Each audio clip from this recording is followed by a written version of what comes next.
Hey guys, what's up? So the next poem I'll be reading is 591, which is more of a short story, and this was a collaboration I wrote with a friend.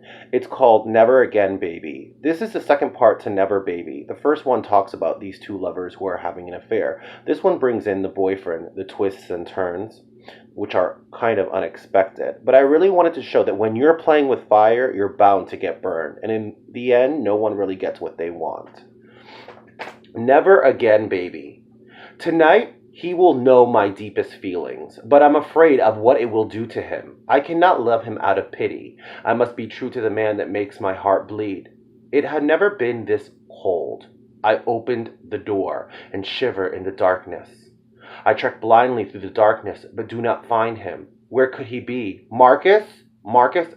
Am I alone in this house? I turn the knob to the door, to our upstairs bedroom. The door is locked. We never lock our doors. Even my knocks went unanswered. Is he all right in there? The edge of our sharpest ferber war steel tore through the lock as I burst through the now open door. Oh, thank heavens, he's just sleeping. He looks so peaceful lying there. No, tonight is the night. I must do this, Marcus. I love you, but I'm not in love with you. My heart is filled with anguish, and I cannot keep this in my chest any longer. You deserve to know the truth.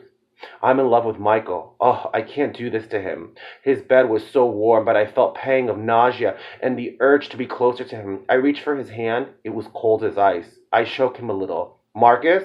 His head rolled back entirely. Marcus was dead.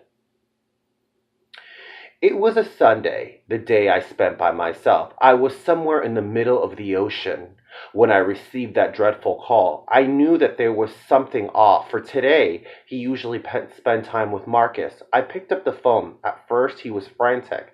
He said my name over and over. He told me he was in the hospital. My heart skipped a beat as I repeated, "Is everything okay?" He's dead. I covered my mouth, for I knew I've done a horrible thing. I've become the villain in this story. I have to tell you something. But there was no interrupting him. His emotions were taking over. He kept crying hysterically on the phone. I was going to tell him the truth, and all of a sudden, this happens. We should have never met. We should have never taken this as far. I should have been there for him. I couldn't hear this, him blaming himself over and over. So I interrupted him with the truth. Yesterday, I told him about us. There was this long silence, and I knew at that moment what he was thinking. Why would you do such a thing? You kept procrastinating as tears kept strolling down my eyes. I just thought that it would be better this way. You ruined my life. You took everything away from me. No, please don't go. Listen, we can get through this. Don't ever contact me again. He hung up. I fell to the ground and waited for the boat to come to shore. It began to rain, and I knew at that moment what I had to do.